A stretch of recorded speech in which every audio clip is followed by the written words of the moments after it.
surprenant que je fasse une vidéo à cette heure-là, hein. J'ai mes petites habitudes, je tourne mes vidéos à date fixe, à jour fixe et à heure fixe depuis déjà pas mal de temps. Là, on va considérer qu'il s'agit d'une vidéo un petit peu, qui sera peut-être un peu longue, je ne sais pas encore, mais une vidéo bonus quelque part, et qui, alors désolé pour les, je veux dire, soit les abonnés ou même les passionnés hispanophones, celle-ci, je ne vais la tourner qu'en français. Euh, Qu'est-ce que j'ai voulu avec cette vidéo? J'avais déjà tourné il y a déjà, je pense, je dirais 2 ans, à peu près 2 ans, 1 an ou 2 ans, une vidéo pour donner quelques conseils et surtout des astuces d'un démarrage. Alors, je ne suis pas le premier à faire cette vidéo-là.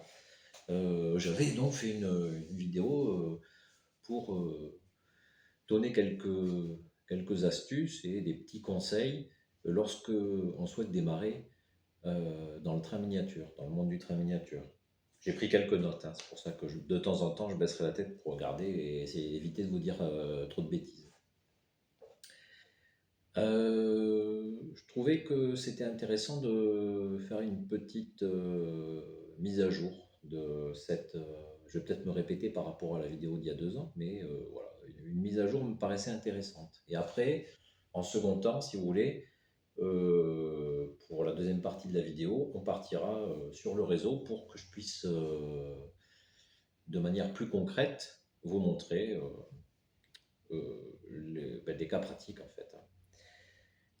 Avant ça, j'aimerais vous montrer un hors-série de Loco Revue. Alors de suite, je vais de suite taire les mauvaises langues, hein. C'est un hors-série que j'ai acheté. Loco Revue ne m'a rien demandé. C'est de ma propre initiative. Bon, je suis abonné à Loco Revue de longue date. C'est une revue que j'adore. Celle-ci, le hors-série, je l'ai acheté parce que c'est dans la série Eclep pour le train miniature, mais je le trouve tellement intéressant et je pense qu'il va m'être très utile pour le nouveau projet que je suis en train de mettre en place, qui est un réseau entre guillemets un petit peu vintage, puisque j'ai envie d'y faire circuler du matériel récent et ancien. Et je trouvais que ce hors-série train miniature vintage me paraissait être vraiment une excellente option. Voilà. Alors, j'ai pas encore terminé de le consulter. Voilà, j'ai un tracteur qui passe. J'espère que vous l'entendrez pas trop. J'ai pas encore terminé de le consulter, mais franchement, pour l'instant, là où j'en suis, il m'est sacrément utile, intéressant, passionnant. Euh, il est encore en vente, je pense. C'est un achat, mais vraiment que je vous recommande énormément, hein, parce que même quand on fait du modélisme depuis longtemps, on apprend encore des choses. Et de toute façon, à tout âge, on apprend. Euh, Moi, je ne me permettrai pas de donner de leçons à qui que ce soit, hein. C'est pour ça que c'est uniquement cette vidéo-là, pardon, ça va être uniquement des conseils, quelques astuces. Mais voilà, surtout pas de leçons. Parce que les erreurs, je continue d'en faire, on en fait tous. Les soi-disant modélistes confirmés, je pense, en font, hein. Euh, donc voilà, ça c'était la petite aparté. Pour démarrer donc le thème de la vidéo d'aujourd'hui, dans un premier temps, bah, on est en phase de réflexion. C'est-à-dire qu'avant de démarrer quoi que ce soit, on est en phase de réflexion. Comme je vous disais, euh, on, on a quand même quelques questions à se poser. On a envie de faire du train, voilà, une personne qui débute, hein, on va prendre le débutant total, on a envie de faire du train miniature, peut-être parce que on a flashé sur soit un coffret de train, une locomotive d'occasion, neuve, soit parce que dans notre enfance, eh bien, on se rappelle qu'on a eu peut-être un train miniature et qu'on a envie de se replonger dedans parce que ben, des fois c'est un flash, hein, on tombe sur une vidéo qu'on a vue sur YouTube, on tombe sur, je sais pas, un reportage à la télé, sur une revue qu'on a décidé d'acheter ou qui traîne, et puis ben voilà, il y a un coup de foudre, ça peut arriver. Donc déjà, pour moi, le plus important, pour moi, je pense qu'il faut, lorsqu'on a envie vraiment de faire quelque chose de concret, c'est d'abord savoir qu'est-ce qu'on aime le plus, de réfléchir à ce qu'on a envie de faire. Est-ce qu'on veut voir rouler les trains? Donc, un ovale de voie, hein, et on est contemplatif, on les regarde. Est-ce qu'on veut manœuvrer? C'est-à-dire que là, on va pas forcément, on a envie de prendre un wagon, l'emmener ailleurs, un embranchement particulier, le dételer, aller garer notre petite locomotive sous la remise, imaginer qu'elle va refaire le plein de carburant. Ou alors on a une petite gare en impasse, notre train avec nos voitures arrive, il faut dételer, il faut garer. Voilà, le jeu peut être passionnant. Alors vous savez maintenant que moi je suis plus dans ce cas-là. Je préfère honnêtement manœuvrer, c'est ce qui me passionne le plus. Mais toutes les pratiques sont jouables, hein. Ou alors est-ce qu'on aime les deux? À ce moment-là, si on aime les deux, il faut prévoir peut-être un réseau qui va nécessiter un petit peu plus d'espace, mais pas forcément. Est-ce qu'on est plus voyageur, plus marchandises? Il y en a qui n'aiment que les trains de marchandises. Voilà, ça se voit beaucoup aux États-Unis, puisque les trains américains sont plus centrés sur le marchandise que sur le voyageur. C'est un peu moins vrai en Europe. Donc, mais voilà, sachez juste une chose. Alors, c'est vrai que un ovale de voie sera toujours plus gourmand en place que un réseau linéaire de quelques centimètres de largeur où on manœuvre. Ça, après, euh, ça va dépendre en fait de la place, hein. Ça sera un autre sujet, ça aussi, l'espace dont on dispose.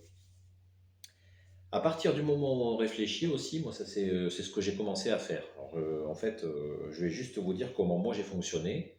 Je dis pas que c'est la meilleure des manières, hein, loin de là. C'est que lorsque j'ai commencé à réfléchir à faire mon réseau, ça a pris du temps, il faut le mûrir. Il ne faut pas non plus que ça dure des années. Pourquoi? Parce que certains font des plans pendant des mois et des mois, voire des années, et au final, on s'aperçoit qu'ils ne se lancent jamais. Alors, soit, après, il peut y avoir plusieurs raisons, hein.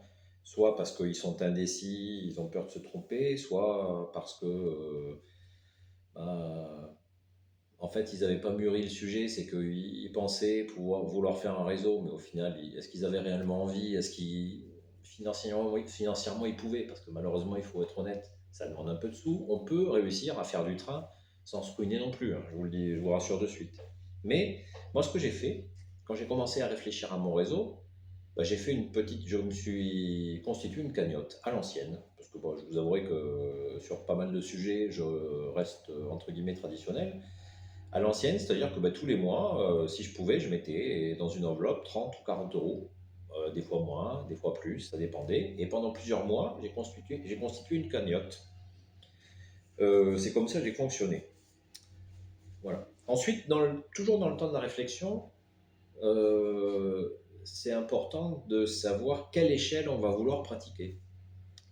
Alors moi, j'ai toujours eu une affinité pour l'échelle H0. J'avais depuis mon enfance un petit stock à l'échelle H0, donc je suis resté sur l'échelle H0. Mais imaginons une personne qui part de zéro, c'est une question qu'on peut se poser.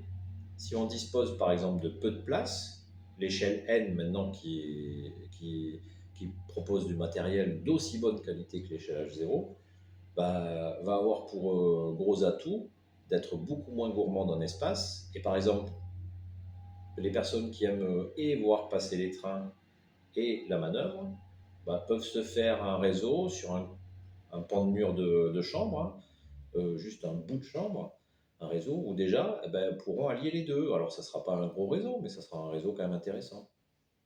Donc l'échelle H0, l'échelle N, est-ce qu'on préfère la voie étroite?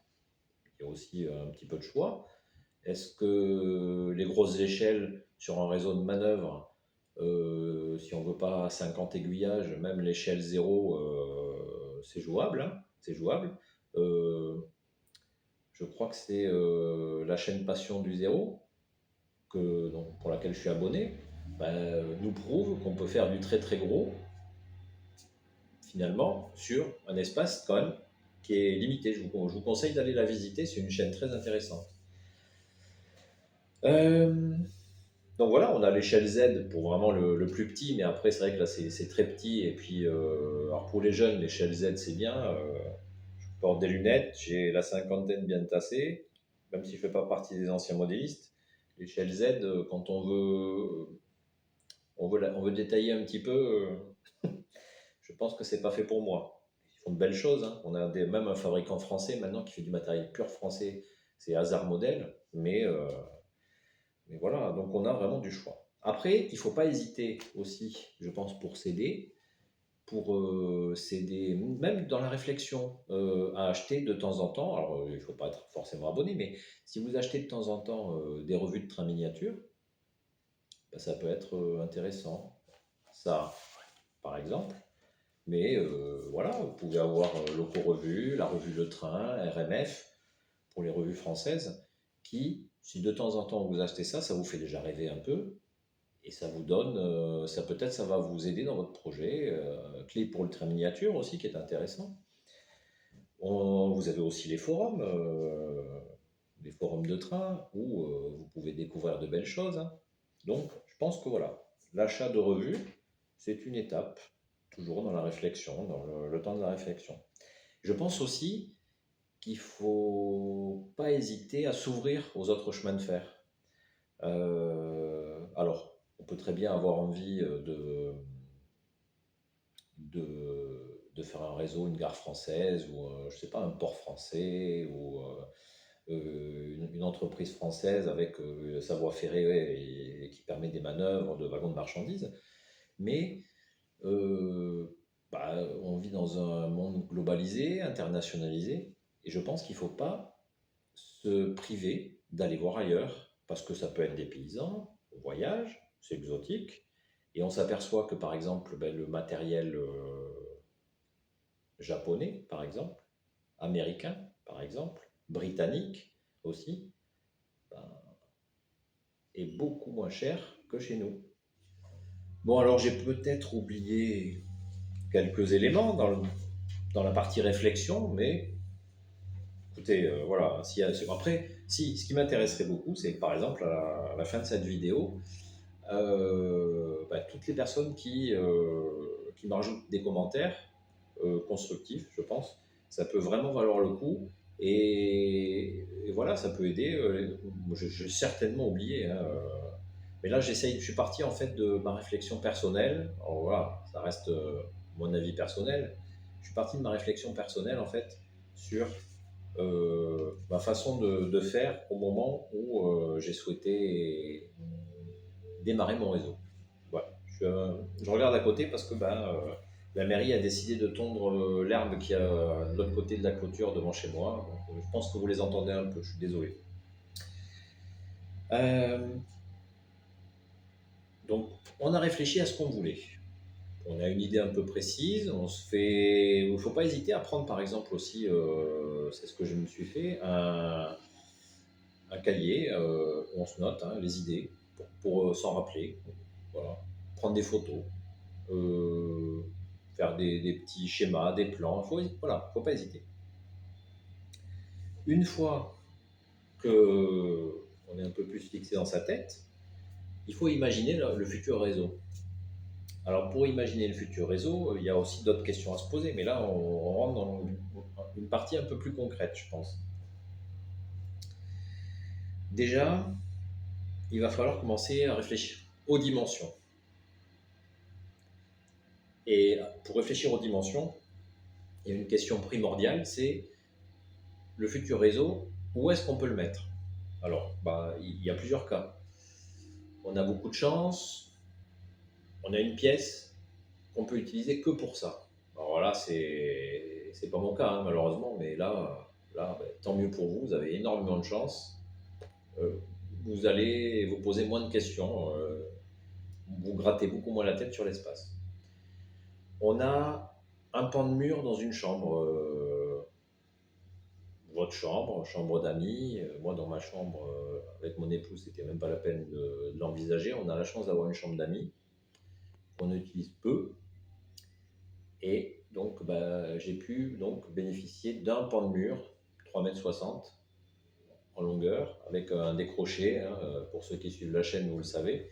Donc, et je compose avec. Voilà. Mais je suis déjà très content, hein, 3,60 m, pour moi c'est très très bien. Euh, on, on a ensuite la possibilité d'aménager une partie de son garage. Alors là, ça devient plus compliqué parce que je suis pas, moi perso, je suis pas trop fan, à moins que vous ayez un garage qui soit bien isolé, de la poussière, de l'humidité, des températures. Hein, s'il y fait très très froid l'hiver, et très chaud l'été, vous allez vous apercevoir qu'en fait, vous allez très peu l'utiliser, ça va être plus une contrainte. C'est souvent un endroit un peu plus poussiéreux, le garage. Donc, moi, honnêtement, je proscris. Il vaut mieux que vous preniez un espace de votre habitation. Alors, même si c'est une partie de mur, vous limitez votre réseau. Mais si le réseau doit être amovible et par exemple rangé sous le lit, vous l'adaptez, vous faites un petit réseau. On peut faire de très belles choses sur une petite surface. Et ensuite, parce que j'ai fait l'erreur, donc ça je vais vous le dire, le garage non, j'ai jamais fait de réseau dans un garage, mais par contre j'ai fait l'erreur d'acheter un cabanon qui m'a coûté les yeux de la tête, plus de 1 000 euros. Un cabanon en bois que j'avais bien aménagé, mais ça reste un cabanon en bois. L'hiver il fait très froid, l'été c'est intenable. Alors l'hiver à la limite vous achetez un petit chauffage d'appoint, on peut essayer de le chauffer, c'est pas l'idéal, mais voilà. Mais l'été, c'est intenable. Et bon, je vis dans le sud de la France et les étés sont un peu plus longs qu'ailleurs. En tous les cas, en France. Il y a des problèmes d'humidité, il y a. Non. Au final, euh, j'ai tenté de faire un réseau. En plus, j'ai commis plusieurs erreurs, hein, sur. Déjà, l'achat de ce cabanon pour le réseau, c'était une erreur. Après, j'étais parti sur un gros réseau, c'était une erreur. Enfin voilà, il a cumulé plusieurs erreurs et au final, j'ai laissé tomber. Le cabanon, il est toujours là, mais il n'y a plus de réseau à l'intérieur. Donc voilà, je pense que dans les meilleures options, c'est une partie d'une pièce d'habitation. Alors, réseau fixe ou réseau amovible, là, pourquoi pas. Le réseau fixe a quand même un avantage, c'est que vous limitez les risques de casse après, et puis vous en profitez plus rapidement que si vous devez faire pas mal de montage, mais des fois on n'a pas le choix. Et une pièce, alors là, vous êtes le roi du monde. Euh, Si, par exemple, particularité, vous avez la chance donc d'avoir votre pièce à train. S'il vous plaît, le conseil que je vous donne toujours, c'est ne faites pas l'erreur que font certains modélistes. C'est j'ai de la place, je vais faire un truc énorme. Surtout pas. Commencez petit. Sur mon cabanon de jardin, j'avais fait quelque chose de très grand et j'ai commis l'erreur. Donc voilà, je préfère vous le dire. Certains youtubeurs, voilà, j'en vois certains qui ont des réseaux mais gigantesques et puis on ne le trouve pas assez grand, donc on fait une extension, on trouve. Mais alors, je souhaite qu'il le termine, hein, ce réseau, mais bien souvent, on sait que c'est un réseau qui ne verra jamais sa fin. Bon, voilà. Alors, il y en a qui ont le courage d'arriver au bout, je dis pas. Mais surtout lorsqu'on débute, c'est pas une bonne idée. Vraiment, c'est pas une bonne idée. Je vous conseille vraiment de commencer petit, d'imaginer un réseau qui puisse s'étendre. Donc, c'est pour ça que la meilleure solution, c'est de travailler, je pense, c'est ce que j'ai fait sur ce réseau-là, sous forme de modules. Pas des modules très très grands, vous voyez, 1 mètre, 1,20 m en longueur, en largeur, allez, une soixantaine de centimètres, 70 centimètres. Moi, je crois que je suis à 70 centimètres pour la partie la plus large. Donc, on le verra après quand on va se déplacer sur le réseau. Il ne faut pas aller trop loin. Pour une simple et bonne raison, c'est qu'il faut que vous puissiez accéder facilement à n'importe quel endroit de votre réseau pour le décor, pour la maintenance, pour plein de choses, pour récupérer une pièce qui est tombée, du matériel qui est coincé, que sais-je encore. Voilà. Donc surtout, voilà, pensez à ça, hein. Il faut vraiment éviter les très très grandes surfaces. Et si par exemple vous avez plus de 70 centimètres, vous savez que la règle en fait c'est une longueur de bras. Il faut qu'avec votre bras, du bord du réseau, si on prend si on prend exemple, si on considère que la table c'est le bord du réseau, il faut que vous puissiez récupérer quelque chose, vous voyez, au- dans la partie la plus éloignée, sans que ce soit compliqué pour vous. Donc il y a quelques astuces, quelques réflexions à voir, ça pourrait presque être dans la partie réflexion, mais donc une fois qu'on a tout ceci en tête, je pense que il faut commencer à griffonner des plans.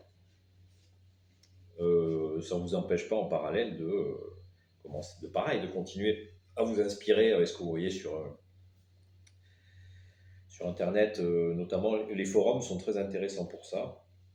Il y a le forum Loco Revue qui est franchement au niveau francophone, je pense, le meilleur exemple. Je crois que la vidéo apparaîtra dans quelques semaines par rapport à celle-ci, mais je fais une petite présentation du forum Loco Revue. Donc voilà, on griffonne. Moi, je fonctionne avec des plans papier. Vous avez aussi des logiciels, certains sont gratuits, des logiciels de création de réseau, très pratiques pour les plus à l'aise sur ordinateur ou à l'informatique, pourquoi pas, hein, ça peut être une bonne idée. Et puis voilà, il faut faire, refaire. Alors là, c'est une phase un peu longue, hein, mais c'est intéressant parce que là, vous commencez en fait, à vous mettre en tête hein, de ce que vous allez faire. Surtout évitez voilà, de mettre trop d'aiguillage, vraiment. Faites petit dans un premier temps. Même si vous êtes très à l'aise financièrement, vous pouvez acheter, ça ne sert à rien de gaspiller de l'argent, hein. Faites petit, 3-4 aiguillages, c'est largement suffisant.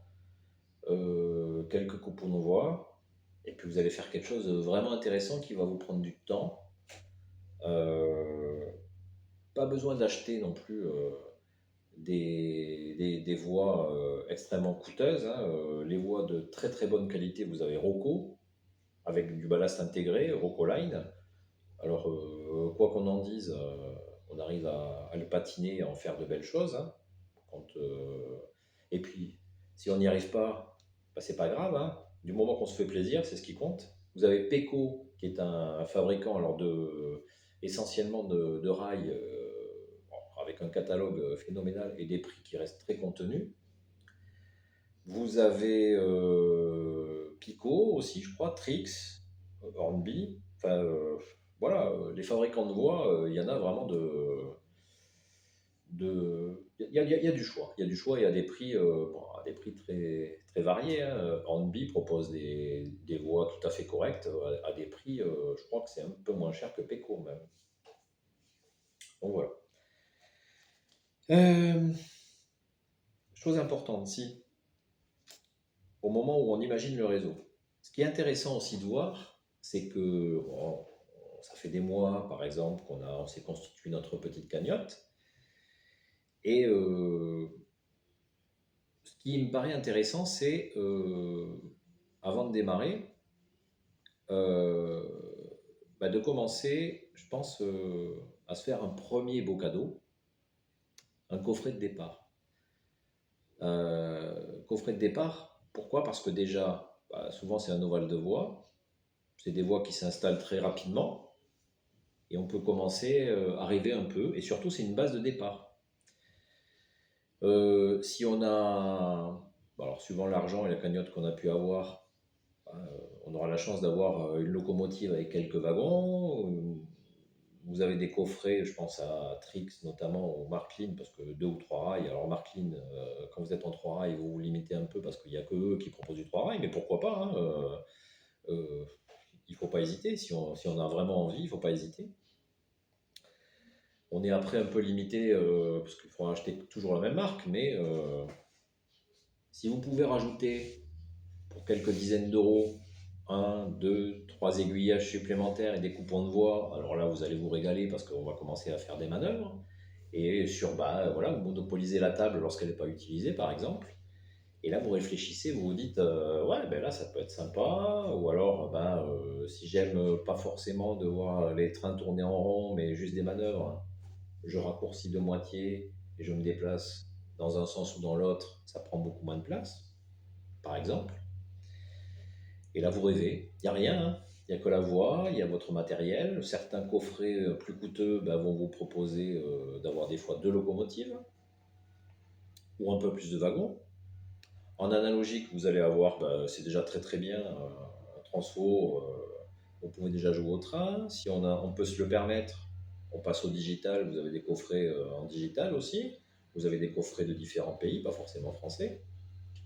D'ailleurs, en coffret, il y a plus de choix à l'étranger qu'en France, mais ça c'est comme ça. Donc, on peut aussi avoir acheté du matériel d'occasion. C'est des fois très intéressant. Vous avez, je pense, à Le Bon Coin comme site et eBay.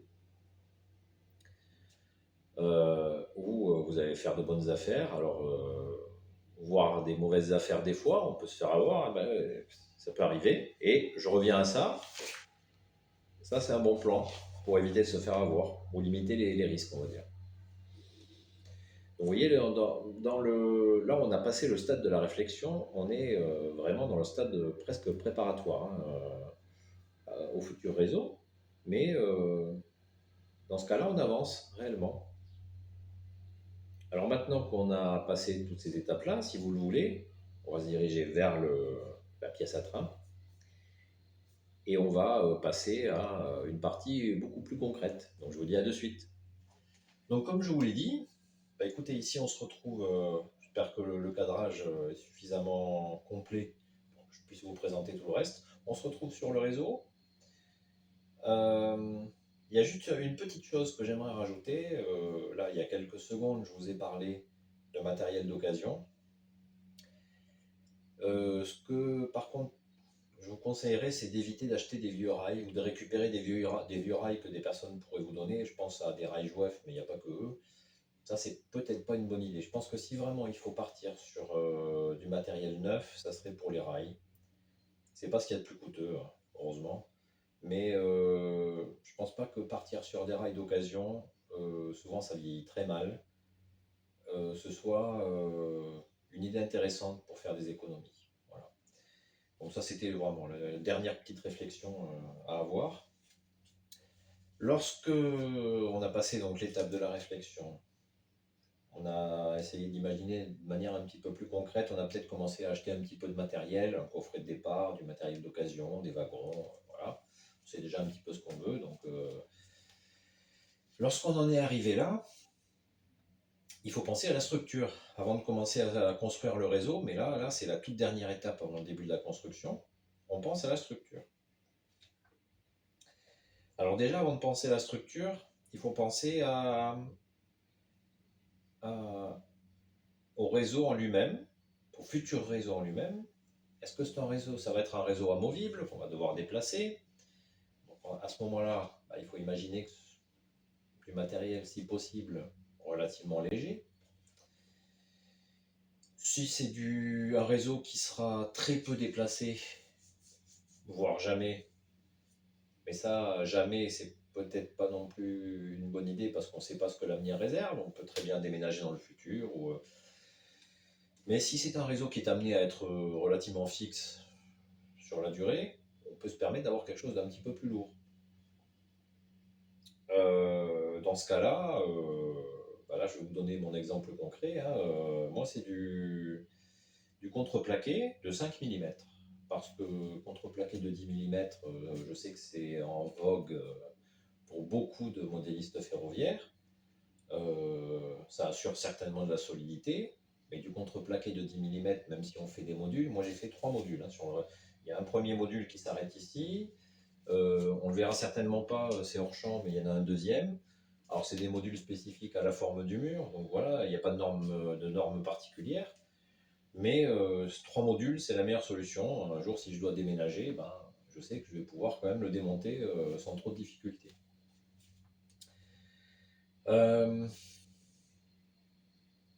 Le contreplaqué de 5 mm, j'ai tout fait en 5 mm. Ça tient très bien. Et il n'y a pas de problème de mouvement ou autre. Et entre 5 et 10 mm, c'est la moitié. Donc en gros, il y a presque moitié moins de poids. Hein, donc ça, il faut y penser. Et c'est pourtant déjà très lourd, croyez-moi. C'est déjà très très lourd parce qu'on en rajoute des choses. Hein. Donc pensez au poids, c'est important. Et puis en fonction de l'âge qu'on a, on n'est pas tous jeunes. Certains peuvent démarrer parce qu'ils ont du temps libre à la retraite, par exemple. Et il faut penser à ça. Hein. Faut penser qu'on n'a pas tous les mêmes capacités physiques. Donc, et il ne faut pas hésiter à faire plus petit. Hein. Donc voilà. Après, on a une autre solution. Alors là, voilà, je spoil un petit peu le nouveau projet. On peut avoir du polystyrène expansé. Et à ce moment-là, vous voyez, bon, évidemment, voilà. On a quelque chose de beaucoup plus léger, par exemple. Je ne vais pas trop vous en parler parce que je vais faire une vidéo spécifique qui passera plus tard là-dessus. Donc j'ai parlé du contreplaqué, ça c'est important. Le MDF, ça peut être une idée, mais à moins de prendre du MDF de 3 mm, très très fin, mais là au niveau de la structure c'est pas terrible. Je l'ai utilisé pour le fond de décor ici, le MDF par exemple de 3 mm. Bon, ça suffit. Si vous prenez du MDF de 10 mm, c'est vraiment très lourd. Après, vous avez, certes, hein, vous avez des entreprises, je pense à Bois Modélise, mais Maquettis, qui proposent des modules tout prêts pour ceux qui ont peur de faire une structure, de créer eux-mêmes leur module. Bah, ça peut être un point intéressant, mais alors, je ne sais pas en quelle matière Bois Modélisme fait ses modules.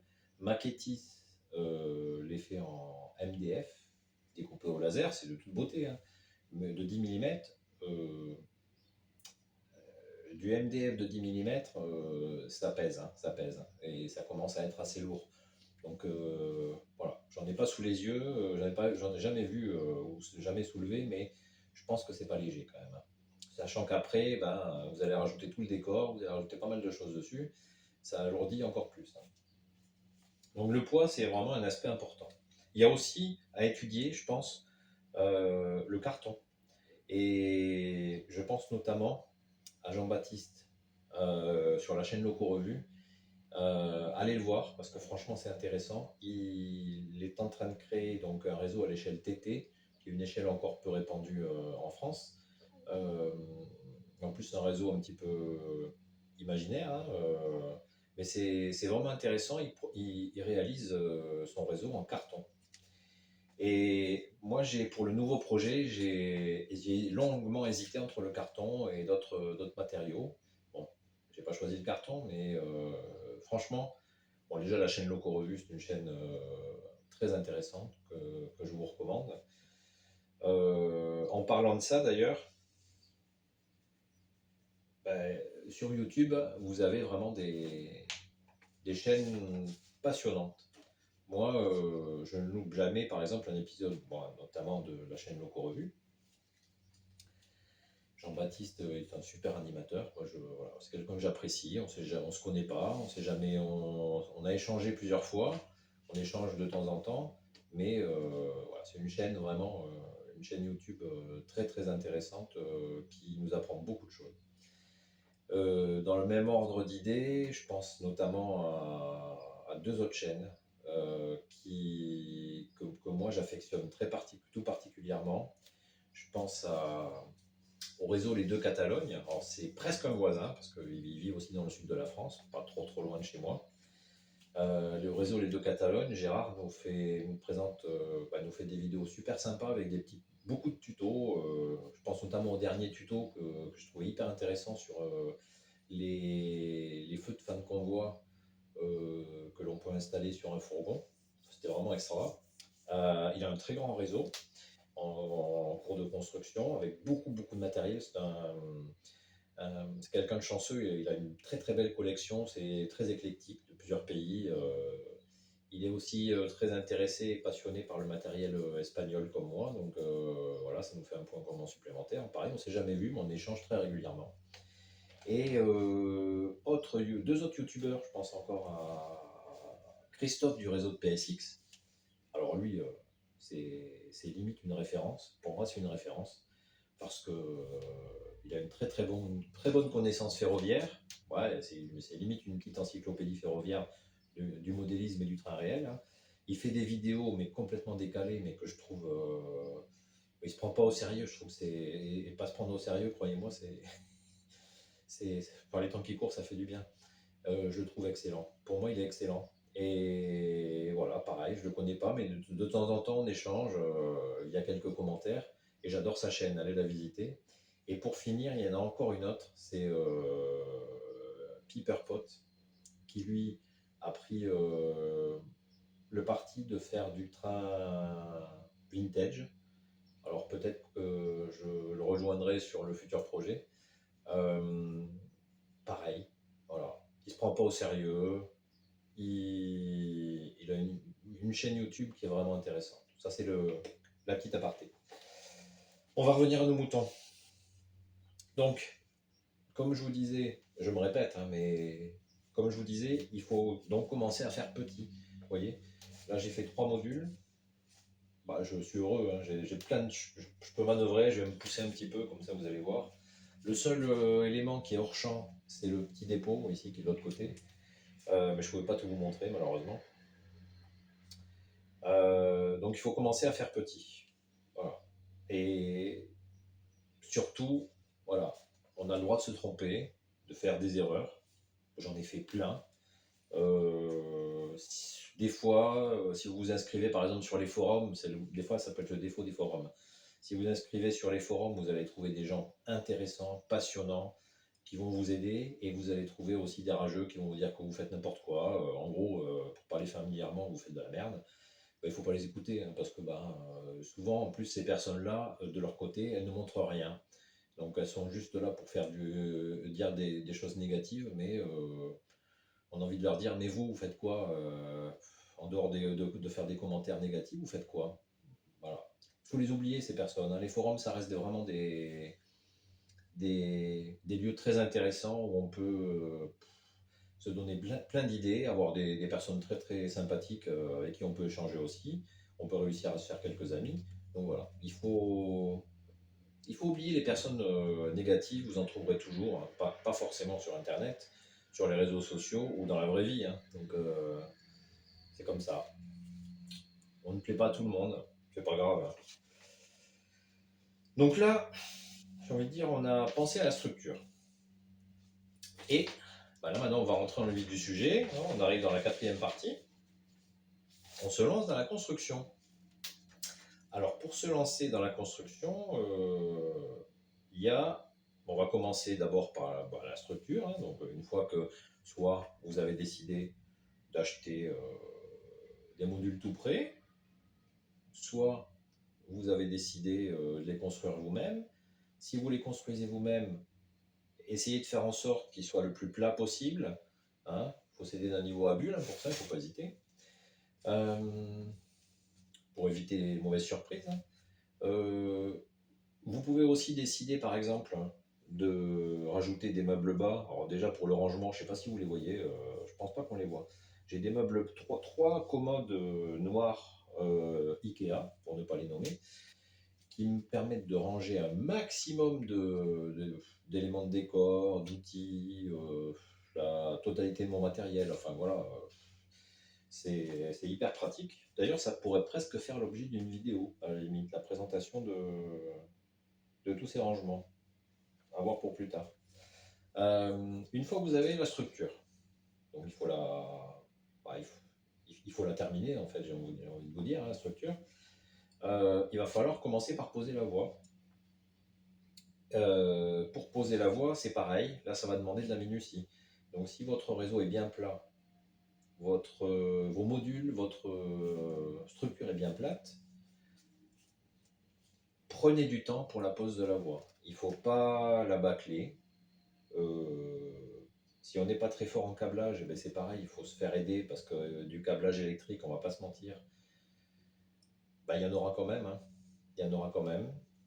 Chaque coupon de voie, il ne faut pas hésiter à recabler tous les petits bouts de voie que vous allez devoir découper, sectionner.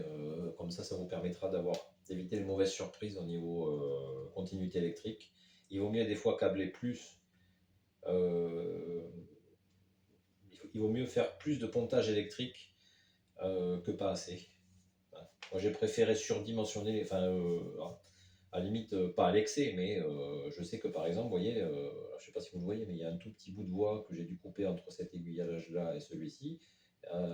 Ici, celui-ci est alimenté parce que bah, j'ai toujours eu, voilà, il y a toujours la crainte de se dire que peut-être la connexion électrique se fera pas aussi bien. Et voilà, chaque petit bout de rail, quelle que soit sa dimension, il vaut mieux refaire un pontage électrique. Bon, après, c'est pas mon domaine, hein, l'électricité, je suis vraiment pas bon, donc là, je me suis fait aider. Ben, je regarde les tutos, je pose des questions sur les forums et vous tomberez toujours sur des gens qui vous aideront, croyez-moi. Vous en trouverez toujours. Notamment le forum Loco-Revue qui possède plusieurs milliers d'inscrits. Vous avez beaucoup de personnes qui vous aideront. Ça, c'est pas un souci. Donc la partie électrique et la partie pose de la voie, il faut surtout pas la négliger. Voilà. Donc les voies que vous pouvez utiliser, ça je vous en avais parlé. On peut revenir vite fait dessus. Moi, c'est de la voie PECO 75 pour qu'elle soit un petit peu plus réaliste. Là, sur le futur réseau, ça sera du PECO Code 100, de la voie C-Track, c'est-à-dire la moins chère qui existe. C'est déjà très bien. Voilà. Ah, mais il y a plusieurs marques, hein, Rocco, Pico, Hornby. Je ne peux pas toutes vous les citer. Il y a voilà, les gros fabricants de matériel de modélisme ferroviaire, en général, proposent aussi leur gamme de, de rails. Et une gamme assez fournie. On peut faire plein de choses avec. Pour le décor, après quand on arrive au décor, on a des gros constructeurs, beaucoup allemands, mais bon, c'est voilà, avec des maquettes un peu passe-partout, beaucoup de maquettes plastiques. Bon, ben là, je sais pas si vous le voyez, ça, c'est pas une maquette allemande, mais on a une maquette plastique très ancienne qui était proposée par Jouef, là, le poste d'aiguillage, que, que j'ai déplacé de réseau en réseau. Voilà, que j'ai un peu hispanisé, mais c'est une maquette typiquement française. Et après, moi, vous le savez maintenant, je suis un adepte du carton, de faire soi-même. Et ça, je pense que c'est la meilleure solution déjà parce que c'est beaucoup moins cher, beaucoup moins cher. Euh, Même si c'est pas parfait, hein, parce que croyez-moi, même moi, je les vois les défauts, hein. Et puis au début, on va faire une petite maquette en carton qu'on va faire soi-même, qui sera pas parfaite. Et bien au bout de la deuxième, troisième, quatrième, ça sera beaucoup mieux. Et au fil du temps, on peut changer. S'il y en a une qu'on a installée sur notre réseau qui nous plaît plus parce que elle avait des défauts, on la décolle tranquillement, petit à petit avec le cutter, et puis on va la remplacer par une plus belle parce qu'on a pris de l'expérience. Ça, c'est la meilleure option. Parce que vous trouvez plein de choses, hein, des feuilles de rhodoïde pour faire du vitrage, des feuilles de carton de récupération, de calendrier, de carton plus fin, de Bristol.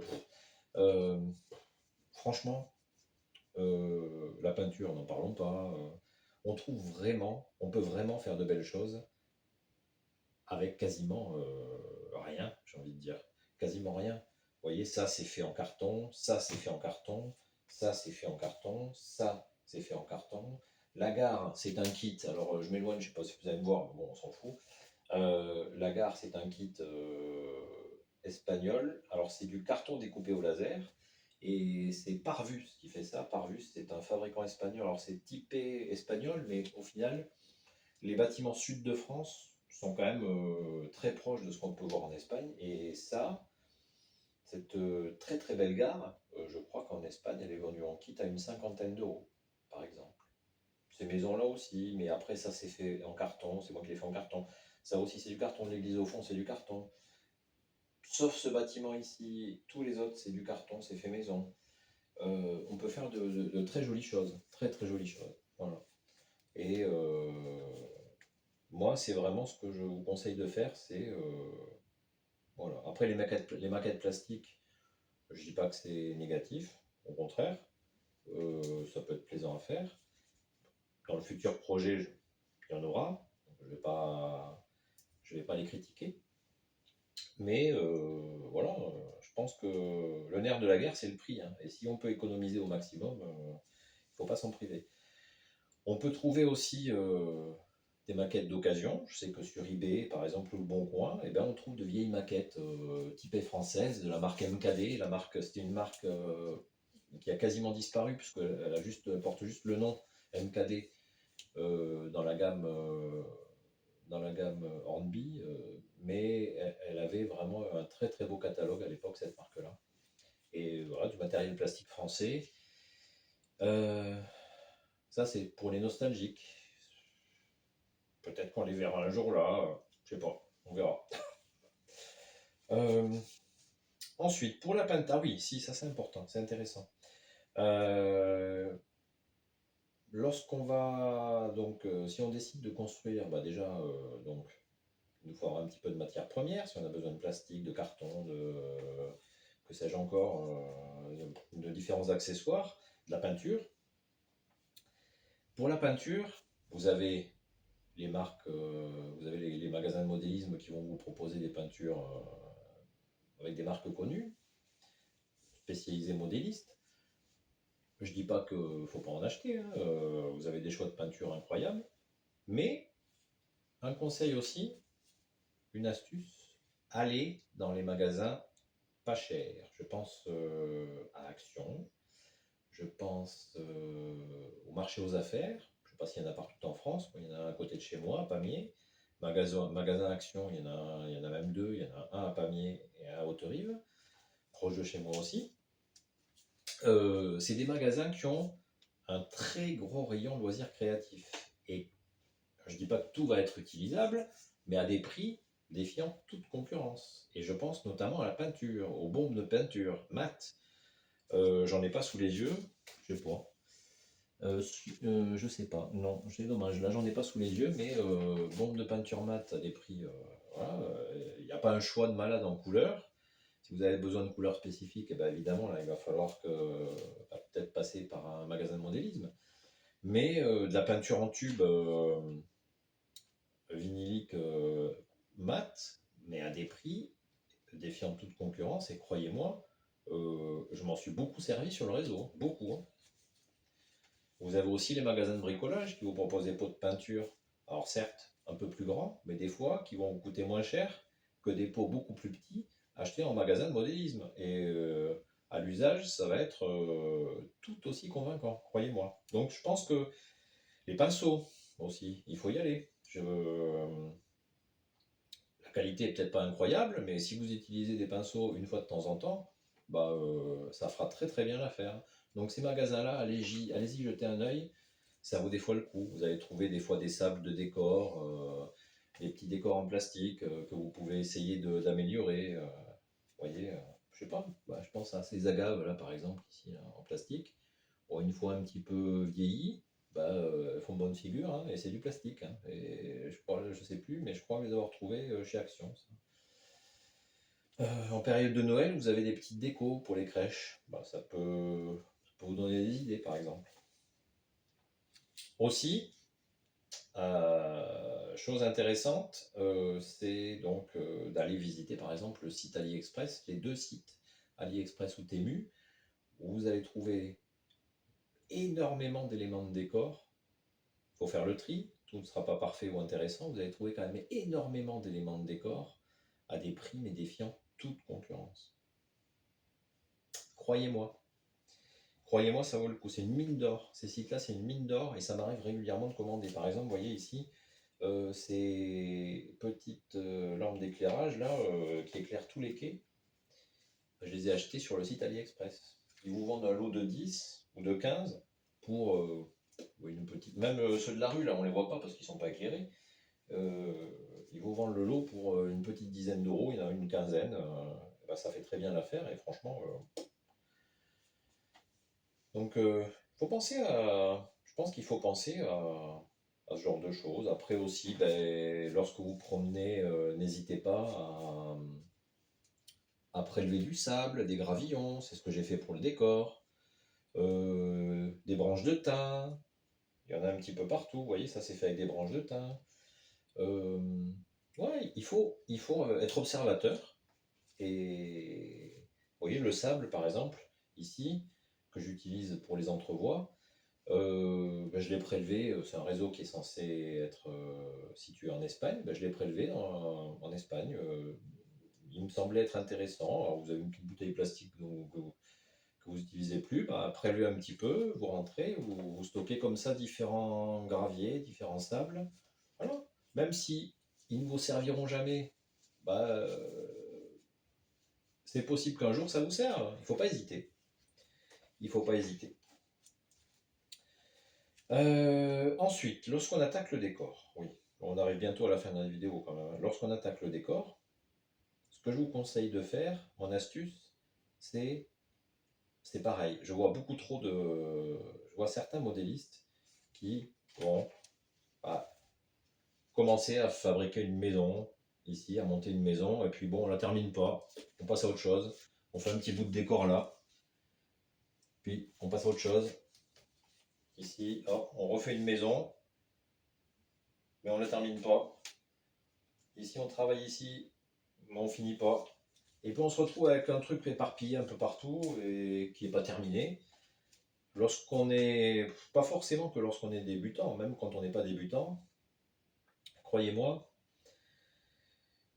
mais c'est, je crois, encore pire pour les débutants. Parce que bon, quelqu'un de confirmé, à la limite, voilà, il a appris une méthode de travail et puis il sait que ça va avancer, mais un débutant, il a envie quand même, il a envie de ne pas se décourager.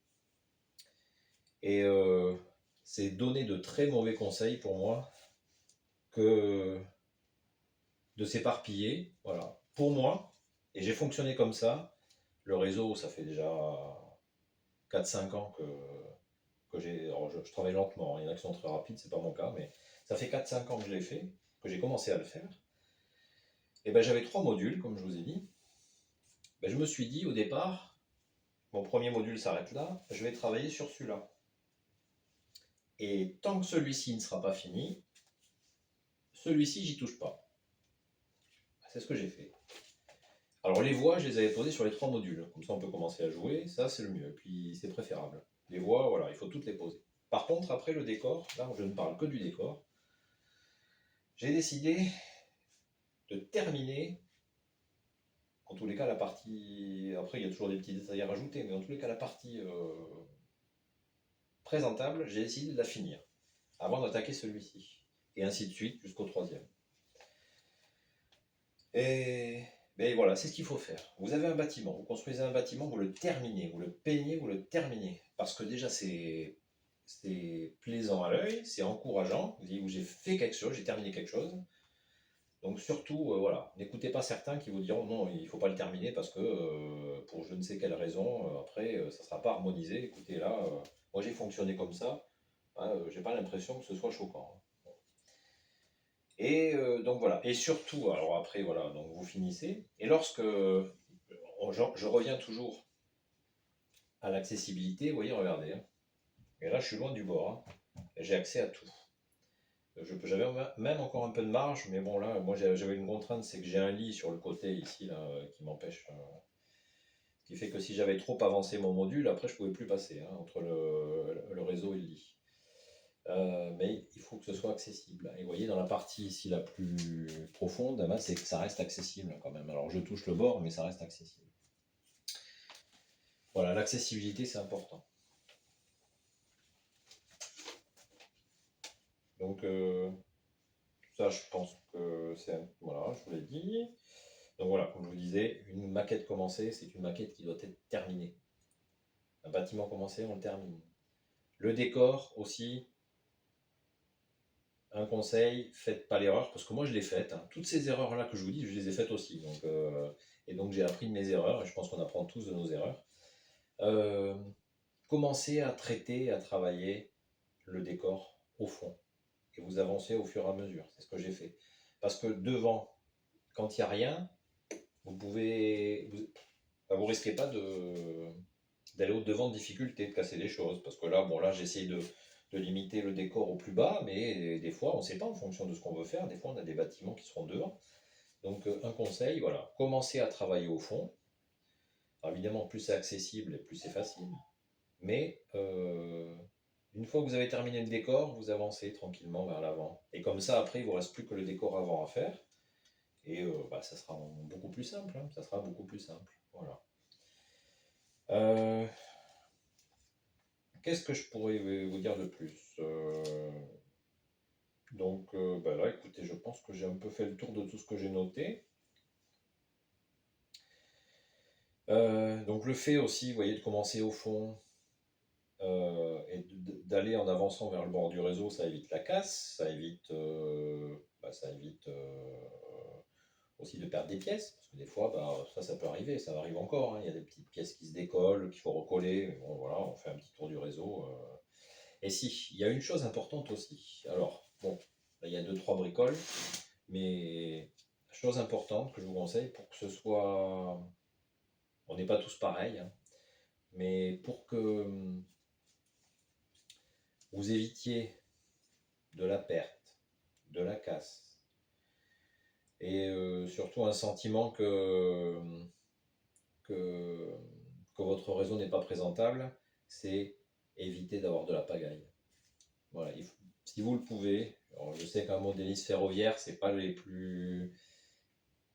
En général, ce ne sont pas les plus ordonnés, cherchez le mot, mais si vous le pouvez, essayez de faire en sorte que vous ayez pas trop de pagaille. Alors là, il y a deux trois bricoles qui traînent dessus, vous voyez, mais ça reste assez limité. Mais surtout, sur votre réseau, ne mettez rien après. Même s'il n'est pas terminé, ne mettez rien, parce que vous risquez de la casse, hein, c'est la première priorité. Vous allez perdre des éléments. Quand vous avez des boîtes de maquettes, par exemple, de maquettes à construire, laissez pas tout traîner, là, empiler. Voilà. C'est dommage, parce que déjà, ça donne un sentiment qu'on c'est pas très sérieux. C'est pas, je dis pas qu'il faut pas prendre, je dis pas qu'il faut se prendre au sérieux, mais en général, on aime que les choses soient rangées un petit peu comme il faut.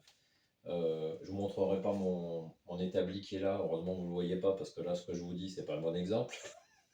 On oublie, donc ça m'arrive d'être bordélique aussi, hein, je vous le dis de suite. Donc voilà, j'espère que, écoutez, je pense que j'ai un peu fait le tour. J'ai un peu fait le tour. J'espère que, bon, j'ai oublié forcément des choses, hein, mais j'espère que la vidéo vous aura intéressé. Je pense qu'elle va être un peu longue, certainement. N'hésitez pas à me rajouter des commentaires et puis à me faire des précisions si j'ai oublié des points importants, parce que j'en ai certainement oublié. Donc sur ce, écoutez, je vous dis à très vite pour une prochaine vidéo sur un autre sujet. Merci.